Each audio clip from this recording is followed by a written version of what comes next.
Assalamualaikum warahmatullahi taala wabarakatuh. Selamat sejahtera. Salam reformasi, salam perjuangan.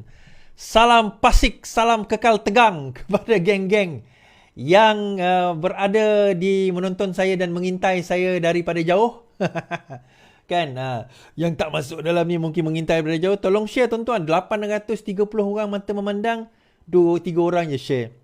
Kesian saya. Share dalam Facebook ke, dalam TikTok ke, dalam WhatsApp ke, dalam apa saja aplikasi, tolong share tuan-tuan. Tak salah, tak rugi, tak ada orang kata makan modal, orang kata kan, tak perlu keluar modal, tak perlu keluar duit nak share live kita ni. Tuan-tuan juga boleh tap kan, klik button love, button like, button apa semua tu button yang ada dekat ni.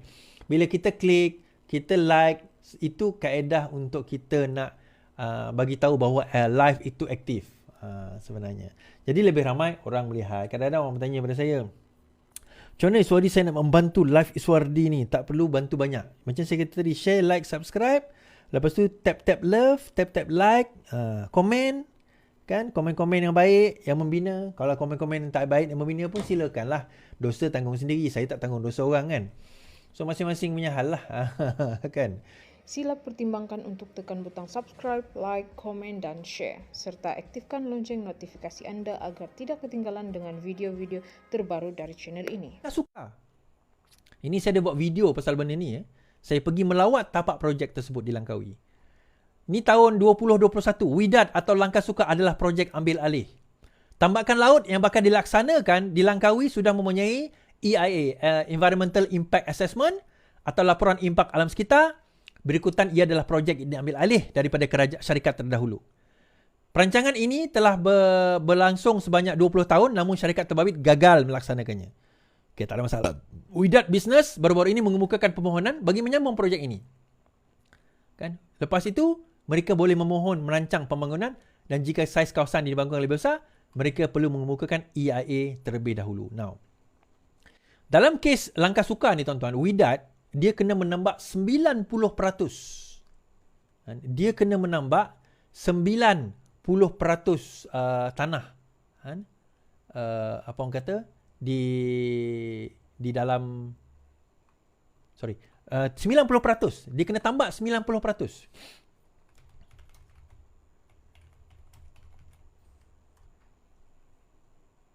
Okay.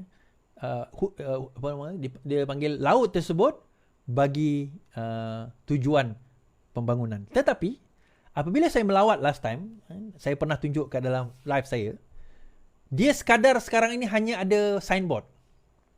Kan? Hanya ada signboard. Dan baru-baru ini ada orang kawan saya hantar kat saya, tempat itu terbakar tuan-tuan. Lepas saya melawat, tak lama lepas tu tempat itu terbakar. Saya pelik. Kan? So apa jawapan dan bila projek itu dah diberikan sebagainya, yalah dah dah dilaksanakan, dah diumumkan sejak daripada 2021 diumumkan. Tapi sampai sekarang tak jadi. So apa kata Sanusi tentang perkara ini pada Julai 2023? Kita tengok. Di dalam PAS. Di dalam Harakah Delhi. PH cuba keliru rakyat projek 40 bilion di Langkawi. Menteri Besar Datuk Sanusi menegaskan kerajaan negeri tidak ditipu. Malah beliau sendiri tidak menipu rakyat. Menurutnya, pemimpin Pakatan Harapan cuba mengelirkan rakyat. Kononnya pelaburan 40 bilion melibatkan Widat Langkah Suka gagal. Projek itu projek swasta. Tugas kerajaan hanya meluluskan. Kan saya dah kata? Kita dengar. Dia dah bercakap tentang satu pelaburan di Langkawi. Kononnya kerajaan negeri kena tipu. Jadi saya pun menipu rakyat. Saya nak maklumkan mudah saja. Tugas kerajaan negeri dalam isu pelaburan oleh Widat Langkah Suka, khususnya di kawasan Widat Langkah Suka seluas 1,900 ekar. Projek itu projek swasta. Saya dah ulang banyak kali dah. Tugas kerajaan negeri ialah meluluskan permohonan tanah. Dia bayar premium, dia bayar commitment fee, dia bayar cukai tanah. Selesai tugas kerajaan negeri. Apa yang berlaku selepas pada itu adalah urusan syarikat swasta. Dan syarikat ni listed company.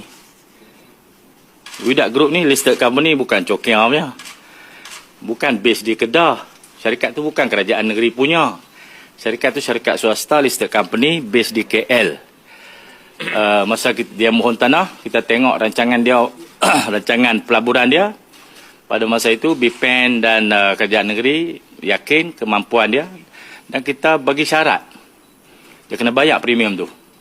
Tanah tu kalau ikut rekod, pernah diberi kepada syarikat lain tahun 90. Lama, 30-40 tahun dulu dah diberi. Syarikat tu buat breakwater tu, tembok panjang kan, no? Kemudian tak bayar cukai. Tahun 90-an juga ataupun 2007 begitu, tanah tu dirampas.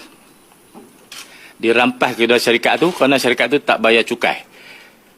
Lepas dirampas, dia mohon balik. Kerajaan bagi balik dengan premium sekali lagi. Premium sekali lagi tu dia tak bayar. Tapi dia dah ada property atas tu, atas tanah tu. Bagaimana nak selesaikan? Syarikat tak bayar premium. Untuk rampasan yang pertama, dia ke mahkamah. Mahkamah tinggi, state menang, mahkamah rayuan dia menang. Nak pergi mahkamah persekutuan. Dalam penyelesaiannya ialah selesai luar mahkamah, bagi balik. Tapi premium bayar sekali lagi. Dia pun setuju tapi tak bayar. Dia bayar 2 juta je kot. Tapi dia ada property atas tu. Jadi jalan keluarnya ialah pada masa kita timbang, syarikat yang memohon ni pergi berurusan dengan syarikat lama tu. Deal lah macam mana pun. Ada kawasan yang dah dia tambun.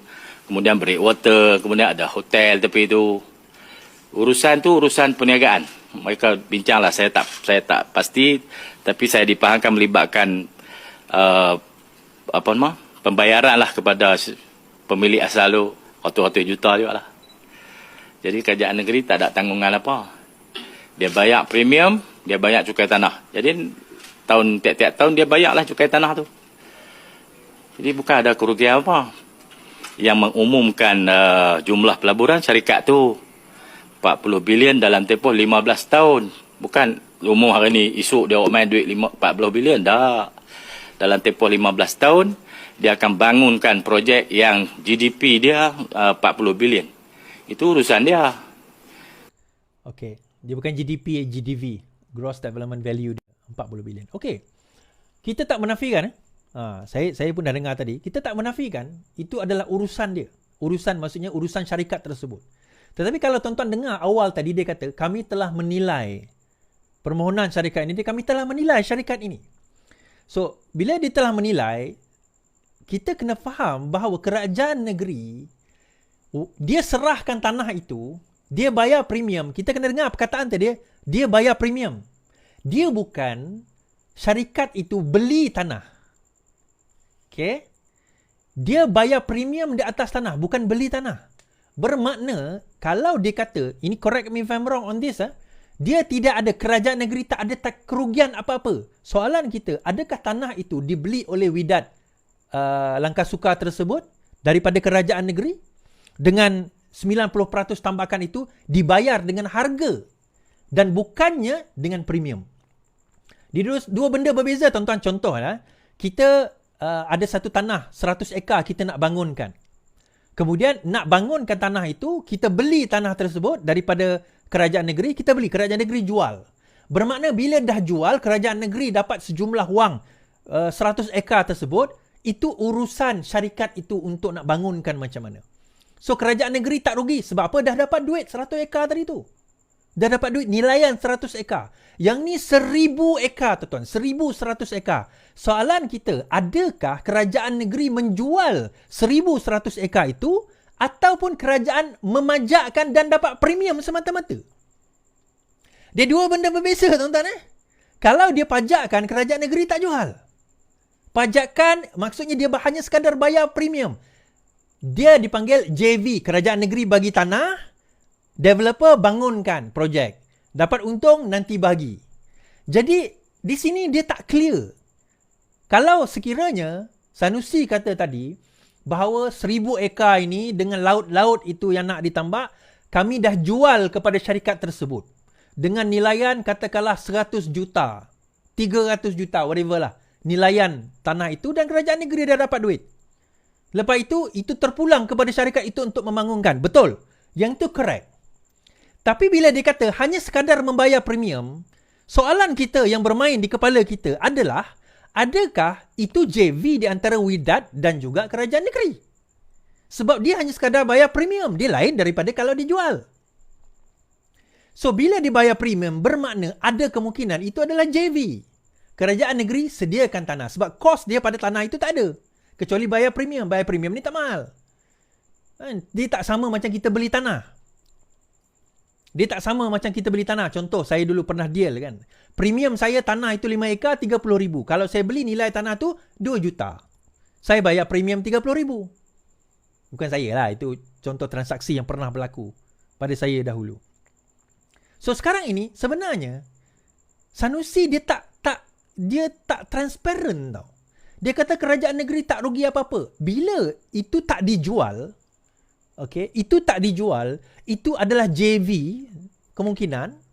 Bila dia tak developkan tanah itu, bermakna ada loss, ada kerugian kepada kerajaan negeri daripada future income yang tak jadi. Dia declare 40 bilion itu terpulang kepada syarikat tersebut lah. Tetapi bila dia kata dia dah menilai syarikat itu, dia sudah menilai syarikat tersebut, itu adalah apa orang kata projek yang melibatkan swasta, betul lah. Tetapi adakah itu melibatkan JV dengan kerajaan negeri? Itu satu persoalan. Dan kita menilai syarikat Wydad ni, tuan-tuan. Saya tak menafikan Wydad Group ni sebuah syarikat yang berdaftar. Okay. Projek current dia saja mungkin hampir 1 bilion ringgit. 500, 600, 700, 800 juta ringgit. Dan yang sudah berlaku pun tak sampailah bilion, mungkin 300 juta saja. Ini projek-projek dia. Dan bila kita nilai apa orang kata, daripada segi account dia, financial account dia pada tahun 2022, saya tak ada 2023 financial account. Pada tahun 2022, kalau kita tengok revenue 2022 160 juta. Okay? 160 juta. Gross dia 27 juta. Loss dia adalah negatif 6 juta. Maksudnya dia rugi 6 juta. Dia rugi 6 juta. Okey, rugi ni tak ada isu sangat sebenarnya kan. Untung rugi tu normal. 2021 dia untung 70 juta. 2022 dia untung 4 juta. 2019 dia 2020 untung 4 juta. 2019 dia untung 12 juta. Okay. Tetapi kalau kita tengok daripada segi financial dia sendiri, total asset yang dia ada lebih kurang 900,000 dan total liability 554,000. Total borrowing 396,000, equity 372,000. Now, kenapa benda ni penting? Angka ni penting, tuan-tuan. Current, kalau kita tengok gearing dia is 1.07. Gearing net 0.52. Right. Dia nak bangunkan 40 bilion punya nilaian GDV, gross development value, 40 billion. Even though at a period of 15 years, 15 tahun, 40 billion at a period of 15 years is still huge untuk syarikat yang ada punya gearing ratio dan juga dia punya aset sebegini. Kan, 40, dia billion of dollars. It's still, kita kata, saya tak kata Wydad ni satu company scam, tak ada. Tetapi, is that doable? Adakah due diligence yang dah dibuat oleh kerajaan negeri Kedah itu betul-betul berlaku sebagaimana yang sepatutnya? Kan? Adakah due diligence itu berlaku dalam keadaan sepatutnya? And even worse, saya tambah lagi, itu kita cerita air tadi. Kan? Tak selesai-selesai. Ada non-revenue water, tak selesai pipe. Buat loji rawatan air, tak settle. Negeri Sembilan dah settle, Johor dah settle, Kedah tak settle. Kita cerita Wydad Langkah Sukar, sampai sekarang tak settle, tak berlaku lagi projek tersebut.